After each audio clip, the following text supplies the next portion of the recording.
आज बेहद important lecture है। आज अपन सीखेंगे सबसे पहले इंडो मेम्ब्रेनस सिस्टम की कहानी, देन आएगा माइटोकॉन्ड्रिया और क्लोरोप्लास्ट। कल चैप्टर खत्म सेल, और परसों बचेगा क्या, सीलिया, फ्लैजिला और न्यूक्लियस। एसी चला दो और सुनो। हाँ सही है, एसी चला दो। सुनो, मंडे को शुरू होगा बायोमोलिक्यूल, ठीक है। मंडे को शुरू होगा बायोमोलिक्यूल, फ्राइडे तक खत्म हो जाएगा। फिर आ जाएगी आपकी प्लांट फिजियो, बस 20 दिन प्लांट फिजियो, सेल डिवीजन, कूद जाएंगे किसमें, 12th में क्या शुरू होगा, जेनेटिक्स। इंतजार है हमें जेनेटिक्स का बेसब्री से। आओ अब मेरी बात सुनो, तब मेंडली आएंगे हम, समझना। अच्छा सोचो मैं क्या क्या पहना हूं, कपड़े, बिल्कुल सही बात है। देखो इसके अंदर नहीं, लोगों की आदत होती है बनियान पहनने की, है ना। बनियान समझते हो ना, सैंडो बनियान। हाँ मैं नहीं पहनता कभी नहीं, वेस्ट ऑफ टाइम है। सुनो तो अरे बनियान इधर एक कल का एब्सेंट थी, कल एब्सेंट थी ना, क्यों, मर गई थी। अच्छा ये बताओ, अगर मान लो मैं बनियान पहना हूँ, बनियान के ऊपर शर्ट पहना हूँ और शर्ट के ऊपर कोट पहन लूं, समझना मैंने क्या किया।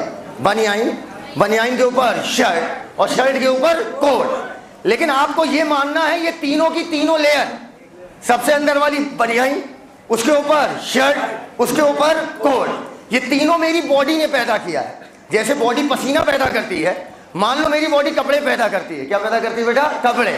बनियान पैदा की है, ध्यान रखना, ठीक है, बनियान, शर्ट और कोट। बताओ सबसे पहले, ऊपर से मतलब रखो बेटा, बताओ सबसे पहले क्या पैदा किया गया होगा। कितने लोग कह रहे हैं कोट, हाथ ऊपर। सबसे पहले कोट पैदा हुआ होगा, क्योंकि कोट सबसे बाहर है, उसके अंदर शर्ट और सबसे अंदर बनियान। तो सबसे लास्ट में कौन पैदा किया गया, बनियान। जो चीज जितनी पुरानी होगी वो चीज उतनी आगे होगी। बोलो यार, बोर्ड की तरफ देखो, सीख गए सेल वॉल का कॉन्सेप्ट। इधर आओ बेटा, मान लो ये एक प्लांट की सेल है। अगर प्लांट की सेल है तो भाई सीधी बात है, सेल के अलावा कुछ भी बनाओगे कौन बनाएगा, सेल। और इसने आपकी बनाई एक वॉल। क्या बनाई, एक वॉल। ये पहली बार सेल वॉल बनी है, तने चौरसिया, ये पहली बार सेल वॉल बनी है। तो इसे प्राइमरी बोला जाए या सेकेंडरी। प्राइमरी वॉल थोड़ी पतली होती है, पूछो वाई वाई वाई, ताकि सेल को ग्रोथ करने का मौका मिले। वरना अगर एकदम रिजिड वॉल बन जाएगी तो क्या सेल ग्रोथ कर पाएगी, क्या, नहीं। अब प्राइमरी के बाद मोटी मोटी, कैसी बेटा, मोटी मोटी वॉल आती है। बताओ इसका नाम क्या होगा, सेकेंडरी। और सेकेंडरी के बाद अगर वॉल आएगी तो कहलाएगी टर्शियरी। पक्का, ऐसे क्वाटरनरी बहुत सारी होती है, जानना नहीं है। तो बताओ जुगनू वाली पीली वाली या नीली वाली, क्या क्या क्या, जुगनू वाली सबसे पहले। एकदम क्लियर है ये बात, जो जितनी बाद में होगी वो उतनी अंदर होगी। क्लियर है ये वाली बात। अब समझना बेटा, प्लांट सेल में क्या होता है, मान लो एक और सेल बना दे रहा हूं। प्लांट सेल में क्या होता है, दो सेल्स के बीच में, क्या बोला, दो सेल्स के बीच में। ये बताओ सेल आपका 2D स्ट्रक्चर है 3D, 2D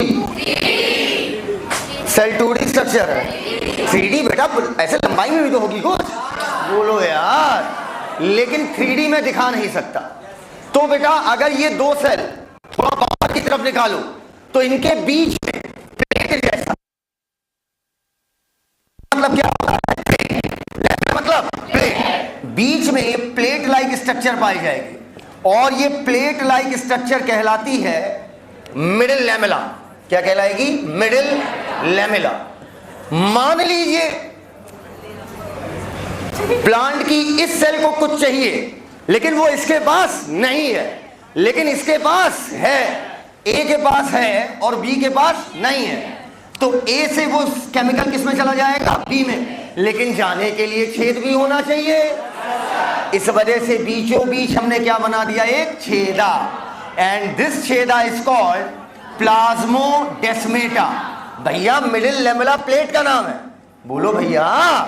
अगर पूछे मिडिल लैमेला किसकी बनी है तो कैल्शियम पैक्टेट। किसकी बेटा? Calcium pectate. मेरी बात, इधर मिडिल लैमेला के बीचों बीच ये जो छेद पाया जा रहा है, छापो डायग्राम, वो कहलाएगा प्लाज्मोडेस्माटा।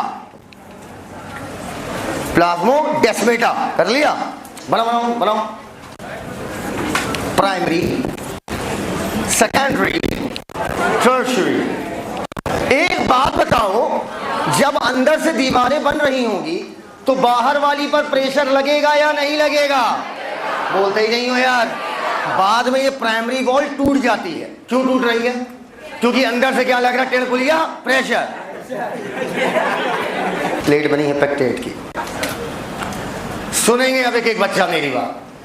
हेलो, फिगर हटा दे रहा हूं। आओ। अच्छा, आपको पता है एक दुनिया का सबसे सरल एग्जाम है यूपीएससी। बहुत सरल है। हाँ, तो यूपीएससी एक एग्जाम होता है। तो यूपीएससी की अप्रोच अलग है, आप लोग की अप्रोच अलग है। एग्जाम कोई सरल और कोई कठिन नहीं होता है। अप्रोच अगर एग्जाम की पकड़ ली, जैसे आपकी एग्जाम की अप्रोच क्या है? समझो और रटो तो टॉप कर जाओगे। सिर्फ समझोगे तो भी टॉप नहीं करोगे, सिर्फ रटोगे तो बिल्कुल ही नहीं करोगे। समझना भी है और रटना भी है। फिजिक्स के फॉर्मूले हमें पता भी होने चाहिए और ऐसे रटे होने चाहिए कि किसी ने बोला रोटेशनल सुनाओ, ये पूछेगा तो ये लगाएंगे, ये पूछेगा तो ये लगाएंगे। अगर आप ऐसे बोल लोगे, वही बंदा मारता 700 प्लस, जिसे समझी नहीं होती बायो को, और बायो एकदम उसे रटी भी होती है।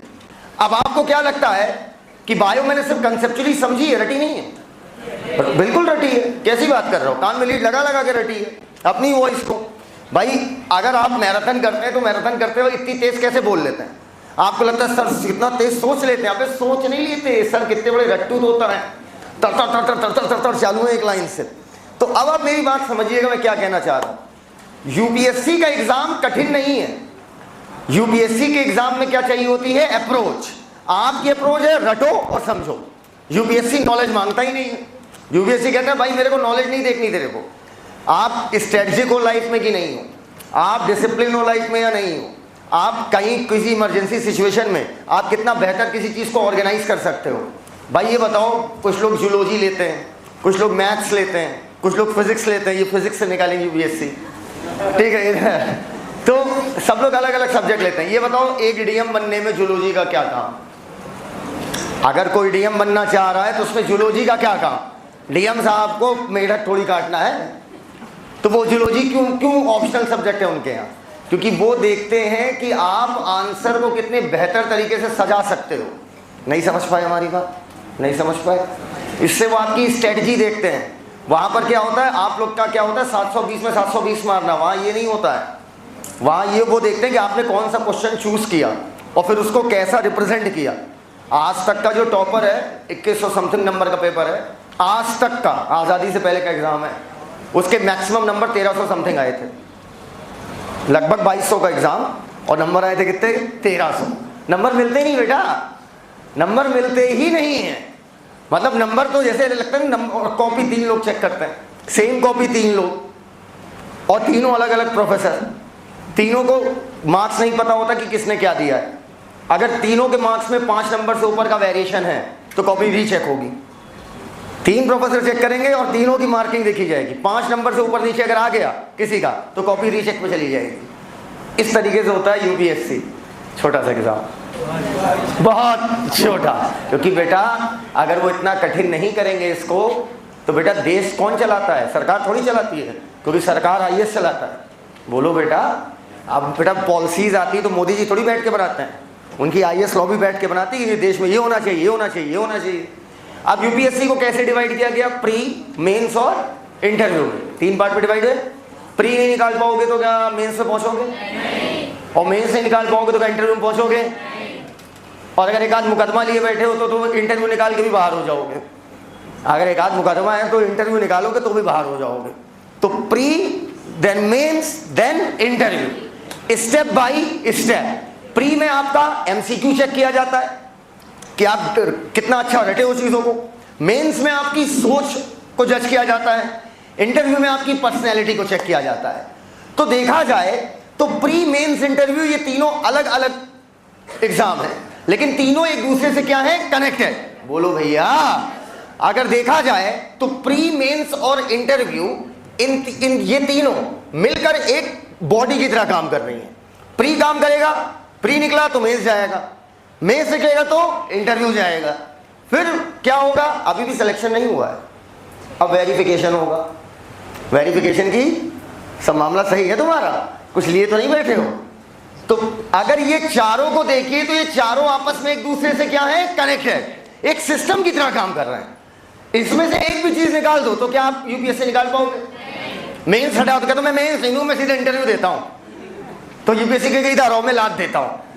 तो प्री, मेंस, इंटरव्यू और वेरिफिकेशन, ये सारी चीजें पास करने के बाद अभी भी नहीं पहुंचे हो, अभी नहीं निकला यूपीएससी, अब जाओगे लिप्सना ट्रेनिंग, लिबासना जिसे आप लोग बोलते हैं ना, ट्रेनिंग करने जाएंगे।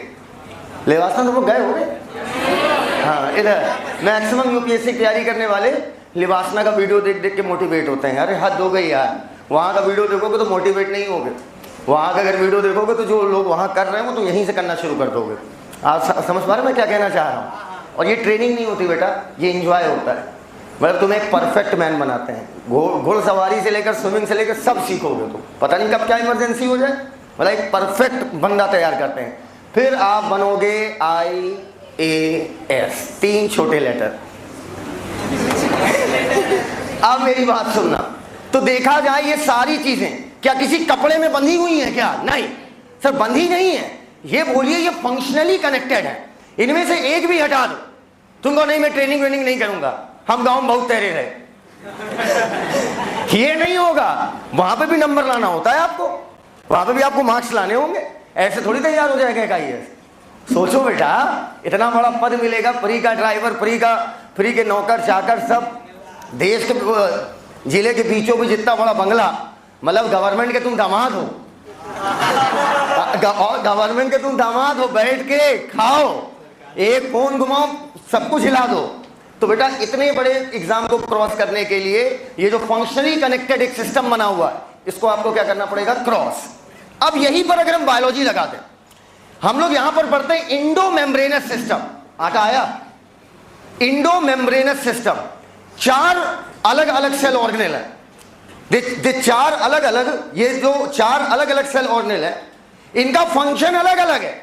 प्री कुछ अलग करता है, मेंस कुछ अलग चेक करता है। प्री रटना, मेंस समझना, इंटरव्यू पर्सनैलिटी, वेरिफिकेशन आपकी, आप रियली हो कौन, फिर ट्रेनिंग आपको परफेक्ट बनाने के लिए। सबके फंक्शन क्या है भैया? अलग अलग फंक्शन, सबके अलग अलग। समझना मेरी बात। और ये मत समझ लेना मेंस को एक एग्जाम होता है, 7 एग्जाम को मिला के मेंस बोलते हैं। 7 एग्जाम बराबर मेंस, ये नहीं बोला मेंस है, मेंस नहीं बेटा, महीनों चलता है मेंस। तो अब समझना मेरी बात। उसी प्रकार आपका इंडोप्लाज्मिक रेटिकुलम, इंडो मतलब अंदर, रेटिकुलम मतलब जाल, साइटोप्लाज्म के अंदर इंडोप्लाज्मिक रेटिकुलम, ठीक है। दूसरा है गोल्जी बॉडी।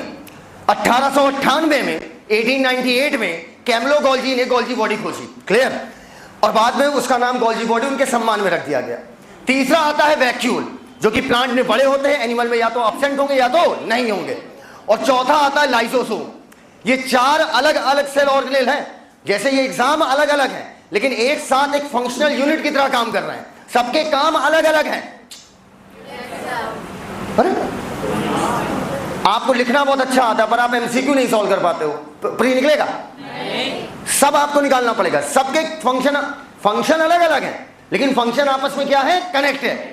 ऐसे इन चारों के फंक्शन अलग अलग हैं। भाई इंडोप्लाज्मिक रेटिकुलम का काम है प्रोटीन बनाना और लिपिड बनाना। गोल्जी बॉडी का काम है उस प्रोटीन और उस लिपिड को पैक करना, ठीक, पैकेजिंग करना।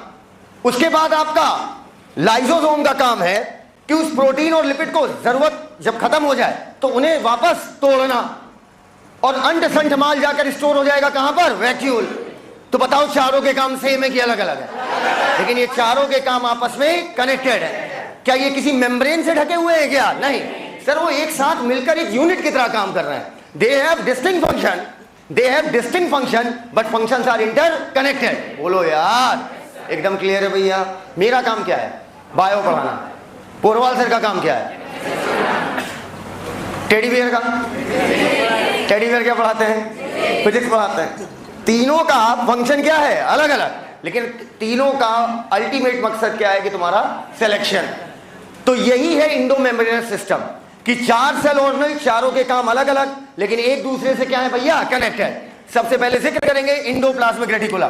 बोर्ड की तरफ देखिएगा। Let us suppose this is a cell और ये हो गया न्यूक्लियस। न्यूक्लियस में 2 मेम्ब्रेन होती है और मैंने कहा था जहां से फ्यूज हो जाए, जहां से फ्यूज हो जाए उसे क्या बोलेंगे? Nuclear pore. पक्का? अब बताओ न्यूक्लियस की ये वाली आउटर मेम्ब्रेन है कि इनर? अगर मैं न्यूक्लियस के पे हाथ रख के ऐसे खड़ा हूं तो बताओ न्यूक्लियस की आउटर मेम्ब्रेन पे रखा हूं कि इनर? बोलते ही नहीं हो यार। आउटर मेम्ब्रेन पे, आउटर मेम्ब्रेन पर जालनुमा स्ट्रक्चर है। कैसा? रेटिकुलम मतलब इंडो मतलब अंदर, नाम होगा इंडो प्लाज्मिक रेटिकुलम। रेटिकुलम का मतलब जाल। अब अगर मान लो इंडोप्लाज्मिक रेटिकुलम के ऊपर, ऊपर ऑन, इन नहीं बोल रहा हूं, ऑन इंडोप्लाज्मिक रेटिकुलम अगर आपके राइबोसोम पाए जा रहे हैं, कौन से सोम? वाह भाई वाह। अगर राइबोसोम पाए जा रहे हैं इंडोप्लाज्मिक रेटिकुलम के ऊपर, तो ऐसा इंडोप्लाज्मिक रेटिकुलम कहलाएगा रफ, क्योंकि छूने में एक ऐसा होगा रेगमाल जैसा। और अगर इंडोप्लाज्मिक रेटिकुलम के ऊपर राइबोसोम नहीं पाया जा रहा है तो ऐसा इंडोप्लाज्मिक रेटिकुलम क्या कहलाएगा? स्मूथ। अब गौर से देख के बताइएगा, राइबोसोम का काम था प्रोटीन बनाना। प्रोटीन बनवाता है क्या राइबोसोम? राइबोसोम क्या बनाता है भैया? प्रोटीन। पक्का? राइबोसोम क्या बनाता है? प्रोटीन। और अगर राइबोसोम प्रोटीन बना रहा है, रफ इंडोप्लाज्मिक रेटिकुलम के पास क्या है? राइबोसोम। इसका मतलब हुआ कि रफ इंडोप्लाज्मिक रेटिकुलम मदद करता होगा प्रोटीन बनाने में। रट रहे हो क्या बे? ये बताओ, लिपिड स्मूथ होता है कि हार्ड? तो स्मूथ वाला क्या बनाएगा? लिपिड। एकदम क्लियर है वाली बात? रट तो नहीं रहो ना भैया? अच्छा गौर से देखो, रफ और स्मूथ में कौन ज्यादा व्यापक फैला हुआ है? पक्का एग्जाम में पूछेगा ज्यादा एक्सटेंसिव कौन है? रफ। ये बताओ एंजाइम क्या होते हैं? एंजाइम प्रोटीन होते हैं। रफ वाला प्रोटीन बना रहा मतलब एंजाइम बना रहा। तो क्या मैं कह सकता हूं ऐसी सेल जो एंजाइम का सिक्रीशन ज्यादा करती हूं, या सिक्रीटरी सेल बोल लो, उनमें रफ इंडोप्लाज्मिक रेटिकुलम की मात्रा क्या होगी? ज्यादा। एकदम क्लियर? ये क्वेश्चन एग्जाम्पलर का है, एनसीईआरटी एग्जाम्पलर में क्वेश्चन पूछा हुआ है कि रफ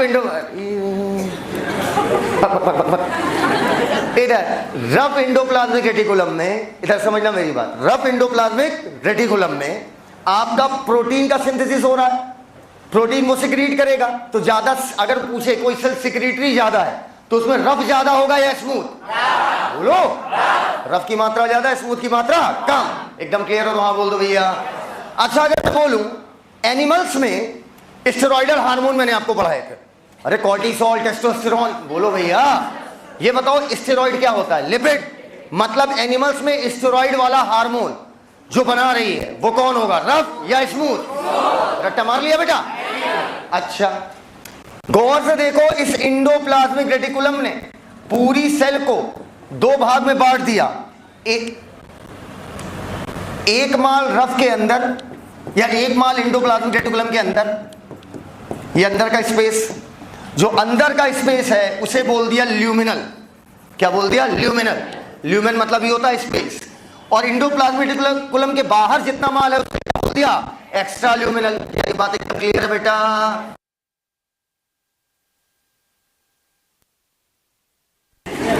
सुनो भाई जाए चबाई जाए हमारी को। अब सुनो हमारी बात। गोल्जी बॉडी सन 1898 कैमिलो गोल्जी ने 1898 में न्यूक्लियस के पास, किसके पास? न्यूक्लियस के कौन लियस बेटा? खोलो भैया, खोल दो। हाँ, डेंसली स्टेन्ड एक स्ट्रक्चर है। डेंसली मतलब गाढ़ा। ध्यान रखना मेरी बात को बेटा, चाहे एंडोप्लाज्मिक रेटिकुलम रंग हो, चाहे आप गोल्जी बॉडी रंग हो, चाहे आप गोल्जी बॉडी रंग हो,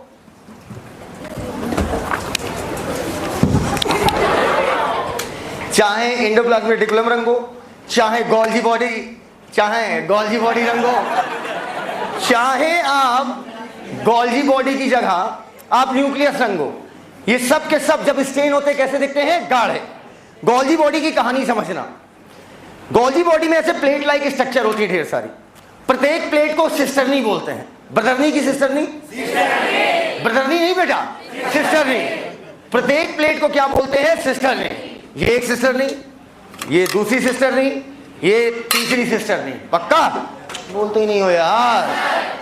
अब अगर गौर से देखो, पकड़ो, कोमल गुप्ता, ये सारी सिस्टरनी जो एक दूसरे के पैरेलल स्टैक हैं, स्टैक मतलब लगी हुई हैं, ये मिलकर कहलाएंगी गोल्जी बॉडी। प्रत्येक प्लेट को क्या बोला? सिस्टर ने। देखो साइज वाइज रखने का माध्यम होता है। साइज वाइज तो लास्ट में मैं बोल दूंगा, पहले कॉन्सेप्ट समझो। अब गौर से देखो, इसका एक साइड फूला हुआ है और एक साइड घुसा हुआ है। कोई ऐसा करे कि हाथ ऐसे घुसाए लेकिन इधर फूले ना, करके चेक भी करना है। अगर हाथ इधर से घुसेगा तो उधर से फूलेगा। पक्का? बेटा फिजिक्स में हम लोग देखते हैं कॉनकेव और कॉन्वेक्स, पढ़ा है? अब अगर इधर से लाइट जाती है तो क्या कहलाएगा? कॉनकेव। बोलो, ऐसा लग रहा है जैसे मानो किसी केव में जा रहे हो। इधर से क्या हो गया? कॉनकेव, और इधर से क्या हो गया? कॉन्वेक्स। समझ गए बात हमारी? लाइट इधर से डालना है तो कॉनकेव, लाइट इधर से डालना है तो कॉन्वेक्स। बोलो यार। अब सुनो, hello hello hello, mike testing. इधर देखो, 1 2 3। आओ इधर देखो, अपने अपने हाथ को बोलो, सिस्टरनी सिस्टरनी सिस्टरनी। कुछ ये वाला साइड क्या होगा? कॉनकेव। अरे बोलो अम्मा। और ये वाला साइड कॉन्वेक्स। क्लियर हो तो आ, वेरी गुड। ये वाला कॉनकेव, ये वाला कॉन्वेक्स। बड़े यार, कॉनकेव कॉन्वेक्स कॉन्वेक्स।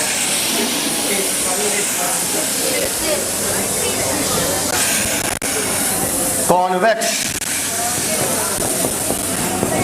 इसको हम लोग सिस फेस भी बोलते हैं। बस एक्स को घसीट दो तो क्या हो जाएगा? सिस। क्लियर है? बस प्लीज यार, ट्राई टू अंडरस्टैंड यार। कॉन्वेक्स क्या हो जाएगा? सिस। और इधर वाला हो जाएगा कॉनकेव। अगर वो वाला सिस है तो ये वाला हो जाएगा trans. Is this clear to each and everyone? Guys, message. अच्छा ये बताओ, इसमें से कौन वाला फॉर्मिंग फेज है? ऐसे रटो नहीं। जब तुम लोग लगातार कर रहे थे ना कॉन्वेक्स, तुरंत हमें पेशाब बनने लगी। क्या बनने लगी? पेशाब। क्यों, जरूरत है इसकी? इधर आओ। इसे बोलेंगे फॉर्मिंग फेज। मतलब जो भी कुछ होगा यहां पर कुछ बन रहा है। पक्का? और इस साइड होता है मैच्योरिंग फेज। मैच्योरिंग क्यों हो रहा है, कैसे हो रहा है, पता नहीं, वो सब बात की बात है। पहले बताओ, यहां तक बात एकदम क्लियर है? क्लियर हो तो पक्का? अब सुनो मेरी बात, सुनो। ये बताओ, एंडोप्लाज्मिक रेटिकुलम के अंदर ल्यूमिनल, बाहर एक्स्ट्रा ल्यूमिनल। स्मूथ वाला लिपिड या स्टेरॉइडल हार्मोन बनाएगा, रफ वाला प्रोटीन बनाएगा। जो अच्छा जो सेल सेक्रेटरी होगी उसमें रफ वाला ज्यादा होगा। ये नहीं, स्मूथ वाला नहीं होगा, रफ वाला ज्यादा होगा। चलो बेटा आ जाओ, कोई विचार आ जाओ, आओ आओ आ जाओ बेटा, आ जाओ। तुम लोग हटो वहां से। कोमल गुप्ता हटो, आओ इधर आओ भैया, हट जाओ थोड़ा सा। आपको ऐसे खड़ा होना, आपको ऐसे। क्या कर रहे हो? हाँ करो बेटा, मेरी क्लास है। हम समझ नहीं रहे हो बात को, एकाएक होगा जो होगा। पकड़ लो बेटा, ये न्यूक्लियस की आउटर मेम्ब्रेन पकड़ोगे कि इनर? हाँ आउटर। आओ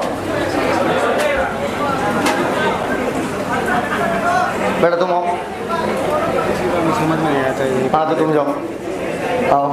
कह रहा सर पिछली बार हम जब स्टेज पे आते हैं तो समझ हमको नहीं आता, तो जो स्टेज पे आते हैं वो उसको समझना नहीं होता है। आओ आ जाओ बेटा, आ जाओ। तुम भी जाओ, उसको पकड़, उसको नहीं बेटा, उसको।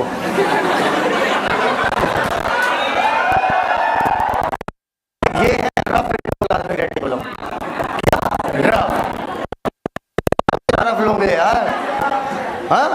और ये हमारे स्मूथ, बोलो बेटा चिकने, इधर ये है रफ और ये है स्मूथ। क्या बनाओगे तुम, क्या बनाओगे रफ वाले? प्रोटीन बनाओगे। अच्छा ये बेटा प्रोटीन बनाते हैं। खैर ये बात इनकी बारे में मुझे पहले से पता थी। और आप क्या बनाएंगे? लूडो बनाओगे। आओ बेटा आओ, कुर्ता पैजामा आ जाओ। तुम बेटा ऐसे खड़े हो जाओ, ऐसे ऐसे। ये है बेटा गोल्जी बॉडी। अरे live example of Golgi body, complex के, बोलो बेटा are you getting my point? अच्छा बेटा इधर कॉन्वेक्स वाला उधर कर दो। हाँ हाँ अब सही है बेटा, वेरी गुड। आओ बेटा इधर सुनो, इधर सुनो तो सुन लो। एक बहुत लंबा चौड़ा सा बच्चा है, वो कहाँ है जो बहुत लंबा सा है? नहीं एक है, अरे वो अलग ही दिखता है एकदम। हाँ ओए 12 में उसको बुलाओ, इधर आओ बेटा, आ जाओ, जल्दी आओ जल्दी आओ जल्दी आओ। तुम जाओ बेटा, तुम किसी काम के नहीं आओ। अच्छा तुम्हारे काम लगा रहे हो, आओ। ये है लाइसोसोम। कौन है? लाइसोसोम। इनका काम चीजों को क्या है? तोड़ना। तुम हंस भर दोगे आदमी खुद ही टूट जाएगा। इनका काम है चीजों को तोड़ना। बेटा तोड़ोगे कैसे? ऐसे ऐसे तोड़ोगे कि ऐसे ऐसे ऐसे ऐसे? इनका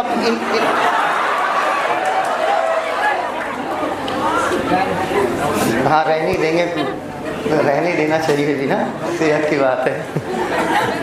तो इतना इम्पोर्टेंट टॉपिक है यार। लंबे मान निकल। इनका काम है तोड़ना। तो बताओ ऐसे ऐसे तोड़ेंगे कि ऐसे ऐसे ऐसे ऐसे? पक्का जल्दी आ बेटा, टाइम पास कर रहा, वीआईपी बन रहा फ्री का।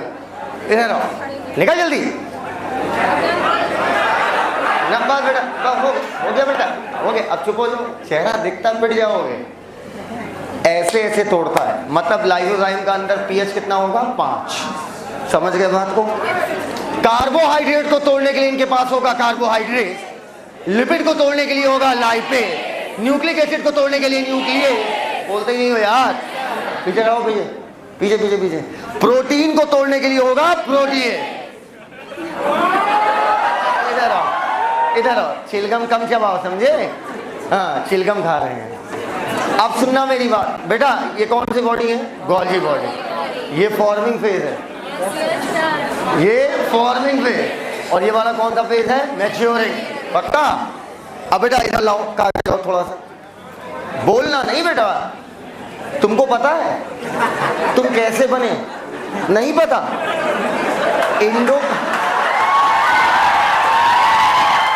इंडोप्लाज्मिक रेटिकुलम का कुछ टुकड़ा टूट के गिर गया, वही है गोल्जी बॉडी। तुम कोई अलग नहीं हो। इधर देखो पप्पा, इंडोप्लाज्मिक रेटिकुलम का कुछ टुकड़ा कट के गिर गया, वही हो गोल्जी बॉडी। और पता है तुम कैसे बने?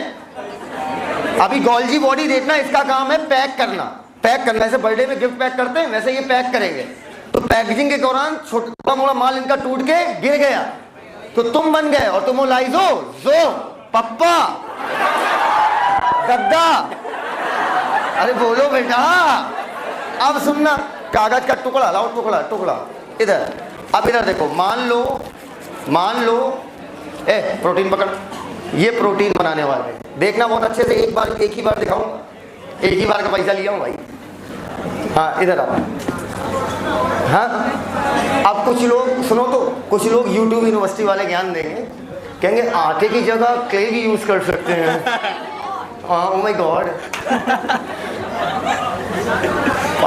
बेटा हो गया, बोलो इधर। अब सुनो मेरी बात, इधर देखो, ये हो गई मान लो एक सिस्टरनी। क्या हो गई? सिस्टरनी। थोड़ा आटे की जरूरत पड़ेगी। ये क्या हो गई? एक सिस्टरनी। अन्न का कैसे नुकसान कर रहे हैं। हाँ, पैसे वाले हैं, इसका मतलब ये थोड़ी कि अनाज को अनाज न समझे। इधर आओ, आओ बेटा, इधर देखो, ये है आपकी गोल्जी बॉडी की एक सिस्टरनी। घूम जाओ बेटा, अगर ऐसे रख दी जाए, यही तो बोलो यार। ये वाला कौन सा फेस है? कॉन्वेक्स। और ये वाला कौन सा है? कॉनकेव। पक्का? ला बेटा प्रोटीन ला। ये भाई साहब रफ एंडोप्लाज्मिक रेटिकुलम ने मुझे प्रोटीन बना के दी। ठीक, तुम्हारा काम पैकिंग करना है, समझ रहे हो? तो बेटा इसे घुसेड़ के अब इनकी बॉडी से तो आर पार मैं कर नहीं पाऊंगा। बोलो बेटा, तो मैं इसी से पैक कर दे रहा हूं। ठीक, इधर देखना अच्छे से। ये कौन सा फेस है? कॉन्वेक्स। तुम ना देख रहे हो, तुम्हारे साथ ही ये हो रहा है। ये समझे तुम, तुम्हारी बॉडी है। मन से देखो भैया, मन से एकदम। ये प्रोटीन, ये सुनो, पता है ये कार्बोहाइड्रेट का बना होता है। किसका बना है? कार्बोहाइड्रेट। और ये घुसा अंदर, ऐसे थोड़ी अभी तो जा रहा है, ये अंदर जा रहा है। रुक जा बेटा, बोलो नहीं, बोलो नहीं, पिट जाओगे फिर। कह रहे हैं झेल नहीं पाओगे बेटा। ये गया, जा रहा है। ये कौन है? प्रोटीन। ये क्या है? कार्बोहाइड्रेट। एक ग्लाइको का मतलब कार्बोहाइड्रेट होता है क्या? अब बेटा प्रोटीन अगर जाएगा, देखो देखो जा रहा, देखो ना, ये जा रहा, ये देखो उधर से आ रहा है, आ रहा है। और ये सर प्रोटीन खो नहीं गया बे, प्रोटीन अंदर क्या हो गया? पैक। पक्का? अब इसे आप प्रोटीन मत कहिएगा, अब बोलिएगा ग्लाइको। ग्लाइको मतलब कार्बोहाइड्रेट, और अंदर क्या मौजूद है? प्रोटीन। ये क्या बन गया? Glyco protein. एकदम क्लियर है ये वाली बात? पक्का? इधर इधर इधर रख दिया मैंने। लाओ भाई चिकने, लिपिट लाओ, लाओ लाओ जल्दी लाओ। अरे प्रियंका तुम भी ना, आओ इधर। अब बेटा इसमें क्या जा रहा है? लिपिड। लिपिड जाएगा तो क्या बन के निकलेगा? ग्लाइकोलिपिड। एकदम क्लियर? ये हो गया ग्लाइको प्रोटीन, ये हो गया ग्लाइकोलिपिड। ठीक, इस पैकिंग के दौरान थोड़ा मोड़ा माल टूट के गिर जाता है, और वही है लाइसोसोम। जो थोड़ा मोड़ा माल टूट के गिर गया ड्यूरिंग पैकेजिंग, जो माल टूट के गिर गया, पप्पा ऐसे रहो बेटा, इधर, ये क्या कहलाएगा? लाइसोसोम। बोलते ही नहीं हो यार, इधर पकड़ो। लाइसोसोम तुम्हारा काम है चीजों को तोड़ना। लो बेटा, अब ये क्या करेंगे? थोड़े से भसा भस, भका भक भका भक, 5 उंगली, 5। पक्का? पीएच कितना होगा? 5। तो एसिडिक या बेसिक? अब तोड़ ताड़ दिया, तोड़ने ताड़ने के बाद मान लो थोड़ा बहुत अंट संट माल बचा रह गया, बेकार का माल, वो जाकर स्टोर हो जाएगा वैक्यूल में। बोलो भैया, ऑल द अंट संट माल आर स्टोर्ड इन वैक्यूल। एकदम क्लियर है वाली बात? सेल में पानी ज्यादा हुआ, किस में डाल देंगे? वैक्यूल। मिनरल ज्यादा हुआ, किस में डाल देंगे? वैक्यूल। बोलो भैया, vacuole is the dustbin of cell. बोलो बेटा, मैं तुम्हें नहीं बोल रहा हूं, वैक्यूल को बोल रहा हूं। इधर, हाँ अब सुनो, एकदम ओके हुआ। हाँ सुनो हमारी बात, इधर। ये कैसे खड़े हो? अब सुनो, इधर इधर देखो, इधर। ऑल द अंट संट माल आर स्टोर्ड इन वैक्यूल। पक्का? तुम्हारा काम प्रोटीन बनाना, तुम्हारा काम लिपिड बनाना, तुम्हारा काम जो ये बना के दें उसको क्या कर देना? पैक। इधर से जाएगा उधर से आएगा। बोलो बेटा, आलू डालोगे सोना निकलेगा। बोलो बेटा। और उसके बाद लाइसोजाइम क्या करेगा, उसको तोड़ेगा। तोड़ने के बाद जो अंट संट माल बचेगा वो वैक्यूल। तो बताओ अंट संट माल जितना भी है वो वैक्यूल में ज्यादा या बाहर ज्यादा? वैक्यूल में ज्यादा, बाहर कम। अगर चीजें कम मात्रा से ज्यादा की तरफ जाएंगी तो एनर्जी लगेगी। तो बताओ एक्टिव जाएगा कि पैसिव? तुम पता है कितने फूल सकते हो? तुम 90% तक फैल सकते हो। कितना परसेंट? जब तुम 90% फैलोगे ना तो पूरा जितना भी सेल में बाकी और कबोधन बचा है, कबोधन मतलब बची हुई चीजें, जैसे ये हो गए रब, पकड़ पकड़ पकड़, हाँ इधर बेटा आउटर मेम्ब्रेन से चिपका रहता है। जितने भी कबोधन है अभी बाकी बचे किस में आ जाएंगे? 10%। 90 तक फूल सकते हो सर। 90 से ज्यादा फूलेंगे तो बेटा ये लोग क्या हो जाएंगे? पिछड़ जाएंगे। फट नहीं जाएंगे, पिछड़ जाएंगे। बोलो बेटा, क्या आपको नहीं लगता इन सब का फंक्शन आपस में कनेक्टेड है? Is this clear to each and everyone? Golgi body के बारे में एक बात का जिक्र करना चाहूंगा। गोल्जी बॉडी, चलो उठा लो, अरे सर अपना सुनो। गोल्जी बॉडी तुम्हारा काम है पैकिंग करना। क्या पैक करते हो? प्रोटीन और लिपिड। प्रोटीन और लिपिड को पैक करते हो। पैकेजिंग मटेरियल किसका बना? कार्बोहाइड्रेट। तो कार्बोहाइड्रेट का मतलब Golgi body is the site. Site का मतलब जगह। साइट का मतलब जगह। Golgi body is the site for formation of glyco protein and glyco lipid. समझ जाओ तुम? एकदम क्लियर है। इनका काम है पैकिंग करना। पैकिंग के दौरान जो टूट के माल तुम्हारा गिर गया वही क्या है? लाइसोसोम। कितना पीएच है भाई? अच्छा, वैक्यूल के पास भी सिंगल मेम्ब्रेन, ध्यान रखना, और इनके पास भी सिंगल मेम्ब्रेन। एकदम क्लियर। चाहे लाइसोसोम पूछे तो भी सिंगल मेम्ब्रेन, और वैक्यूल के पास भी सिंगल मेम्ब्रेन। वैक्यूल के मेम्ब्रेन को टुन्नू ब्लास्ट कहते हैं। क्या बेटा? टुन्नू। टुन्नू टुन्नू, मुन्नू नहीं, टुन्नू। टोनोप्लास्ट, वही, चाहे टुन्नू बोलो चाहे टोनो। वैक्यूल की मेम्ब्रेन को टोनोप्लास्ट कहते हैं। वैक्यूल सेल का 90% माल वॉल्यूम रख सकता है अपना। वैक्यूल में ये बताओ चीजें अगर घुसेड़ोगे तो एक्टिव या पैसिव? क्यों? आगे सर, अगेंस्ट द ग्रेडियंट डाल रहे हो सर, तो सीधी बात है आपको एनर्जी देनी पड़ेगी। एक बात और कहनी थी तुमसे गोल्जी। यार गोल्जी भाई ये कह रहे थे तुम्हारा काम है जो इंडो भाई भेज रहे हैं, चाहे एस वाले चाहे आर वाले, स्मूथ वाले या रफ वाले, तुम उसको पैक करो तो तुम उनसे ज़्यादा दूर मत होना, उनके नज़दीक थोड़ा जाओ बस बेटा। वो थोड़ा दूर रहो, कहीं ऐसा ना वो तुम्हें पैक कर दें। नहीं अरे वो दो आएंगे अकेले। सुनो तो मेरी बात। तो बेटा गोल्जी बॉडी को स्मूथ और रफ के नजदीक क्यों रहना पड़ता है? क्योंकि इनका काम है पैकिंग करना। Is this clear to each and everyone? Over and out, खत्म, move. This is called endomembranous system. NCERT लिखती है माइटोकॉन्ड्रिया इंडोमेम्ब्रेनस सिस्टम का काम नहीं है, पेरोक्सीसोम पार्ट नहीं है, क्लोरोप्लास्ट। अबे ये बताओ 4 पार्ट है बाकी नहीं है भाई? 4 पार्ट है बाकी नहीं है। एकदम क्लियर बोल दो भैया। कर लिया? इसको लिखा? इसको लिखो और एनसीईआरटी रीड करो। आइए अब आगे बातें करते हैं। इंडोमेम्ब्रेनस सिस्टम अच्छे से सीख गया हो ना? लिखो अमीबा में कॉन्ट्रैक्टाइल वैक्यूल होता है जो एक्सक्रीशन और ऑस्मोरेगुलेशन कराता है।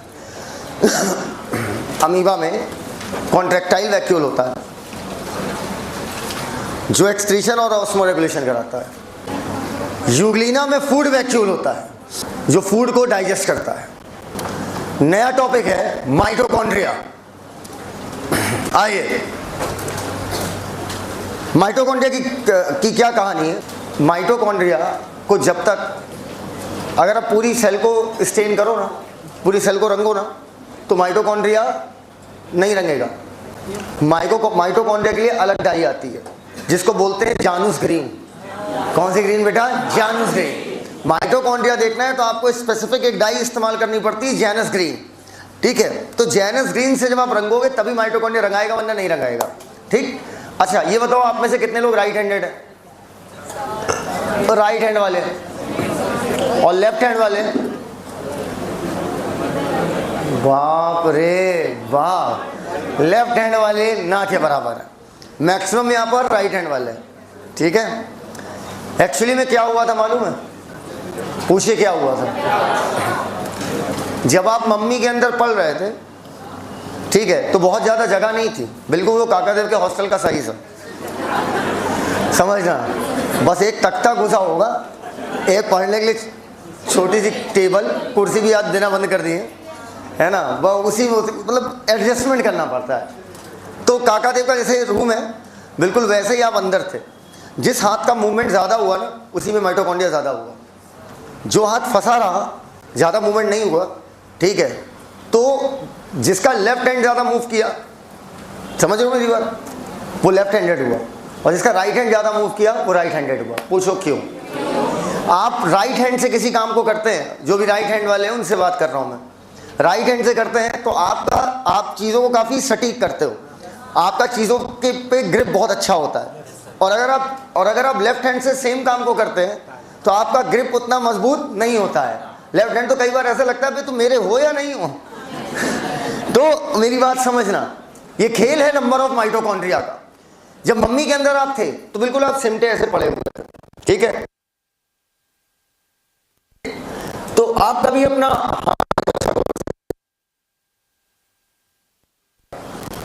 जहां जहां पर आपके हाथ की लकीरें, देखिए वहीं से मोड़ रहा है। ये लकीरें इसीलिए बनती हैं क्योंकि वो 9 महीने तक हाथ ऐसे आपका घूमा ही रहता है और स्किन बेहद सॉफ्ट होती है। और ये लकीरें इसी वजह से, जो हाथों की लकीरें देख के तुम भविष्य बताते हो, ये हाथों की लकीरें बताती है। अगर तुम्हारा हाथ एकदम फ्लैट हो ना, मम्मी के अंदर एकदम फ्लैट सीधा हो, तो लकीरें नहीं बनेंगी।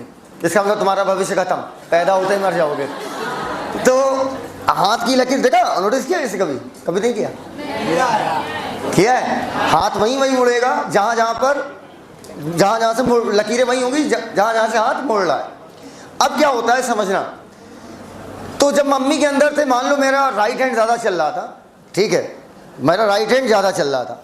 जब मम्मी के अंदर था मेरा राइट हैंड ज़्यादा चल रहा था, तो राइट हैंड को एनर्जी ज़्यादा चाहिए थी। एनर्जी पैदा करेगा माइटोकॉन्ड्रिया, तो राइट के पास माइटोकॉन्ड्रिया क्या हो गए? ज़्यादा। पक्का।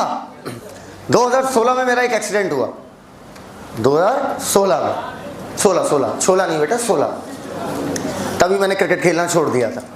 यहाँ पर प्लेट पड़ी पूरी। हाँ क्या है? हाँ हाँ अच्छा, पोरवाल सर का है, ठीक है। अनंत सर का होता तो मजा आता। इधर हाँ सुनो, अपना लगाए होते ना क्लास तो नहीं छोड़ते हैं। हाँ अरे बैठे हैं, चुप रहो इधर। हाँ तुम छोड़ना भी नहीं चाहिए। जब टीचर बहुत मन से पढ़ाता है तो उसे समय पता नहीं चलता। हाँ इधर आओ, सुनो। हाँ मन से पढ़ाते हैं, लेकिन वो हमारे पीछे लगे हैं ना। तो अब मेरी बात सुनो, हम क्या कह रहे हैं, इधर सुनो। इधर कहते हैं, हाँ तो 2016 में एक्सीडेंट हुआ, ये वाला हाथ पूरा लटक के यहाँ गया, ठीक, यहाँ, क्योंकि ये क्लेविकल वाली बोन जो थी, हड्डी नहीं टूटी थी, जिस पे क्लेविकल रखी होती है वो टूट गया, एक्रोमियन वो टूट गया, तो हड्डी पूरी लटक गई, ये पूरा नीचे आ गया, ठीक। तो अब समस्या क्या थी, वो एडमिशन का टाइम था, और एक मोटा है, नाम नहीं बताएंगे, उसने क्या किया, उसने कह दिया अरे वो साहिल सर नहीं पढ़ा पाएंगे। वो डॉक्टर ने कह दिया वो पैरालिसिस हो रही है उनको। एडमिशन के टाइम में रूमर्स लोग खूब उड़ाते हैं ना, ठीक है, अरे कहाँ पढ़ा पाएंगे। कुछ लोग बताते हैं कि हर साल को 2 महीने हज करने जाते हैं। हर साल 2 महीने हज करने जाते हैं, ये भी बताते हैं। तो किसी ने रूमर उड़ाया, मेरे को कब पता था कि बेटा साहिल यही मौका है, पेल दे चौका। तो मैंने ये हाथ उठाया, इसको बंधवाया पट्टे से बंधवा लिया, और मुझे पता था 20 दिन बाद रक्षाबंधन है, 4 दिन की छुट्टी मारूंगा, ऑपरेशन करा लूँगा। इसको बांध दिया, और रात भर मैंने प्रैक्टिस की। जिस दिन एक्सीडेंट हुआ था रात में, रात भर मैंने लेफ्ट हैंड से प्रैक्टिस की। अगले दिन शाम को 7 बजे साहिल सिद्दीकी अपनी क्लास में खड़े थे विथ लेफ्ट हैंड, क्योंकि तब से लेकर 7 बजे तक मैं लेफ्ट हैंड से लिखता ही रहा, नॉन स्टॉप लिखता रहा। मात्र एक दिन में माइटोकॉन्ड्रिया बहुत बढ़ गए थे और ग्रिप लेफ्ट हैंड पे बहुत आ गई। तुम क्या समझते हो कि मैं बहुत दिमागी, मैं दोनों हाथ से ले लेता हूँ? नहीं बेटा, इसे मजबूरी कहा जाता है। क्योंकि कई बार ये पेन होता है, देखो मैं लेफ्ट हैंड से पढ़ाने लगता हूँ क्योंकि कई बार यहाँ पेन होने लगता है ज़्यादा। तो माइटोकॉन्ड्रिया आप जब चाहो तब बढ़ा सकते हो, जब आपकी इच्छा हो। आप लेफ्ट हैंड का ज़्यादा यूज़ करो, ऑटोमेटिकली आपका माइटोकॉन्ड्रिया लेफ्ट हैंड में बढ़ जाएगा, क्योंकि एनर्जी का डिमांड ज़्यादा हो गया। तो सीधी सी बात है, फिजियोलॉजिकल एक्टिविटी अब भाई वाला हाथ क्या कर रहा है? ज़्यादा एनर्जी, ज़्यादा तो एनर्जी पैदा करने वाला ज़्यादा। एनर्जी पैदा कौन कर रहा है? माइटोकॉन्ड्रिया। एकदम क्लियर है वाली बात? बोलो भैया। तो सुनिए, कल अपन इस चैप्टर को वाइंड अप करेंगे। आज की बातें यहीं तक, बाकी बातें कल करते हैं। थैंक यू, धन्यवाद।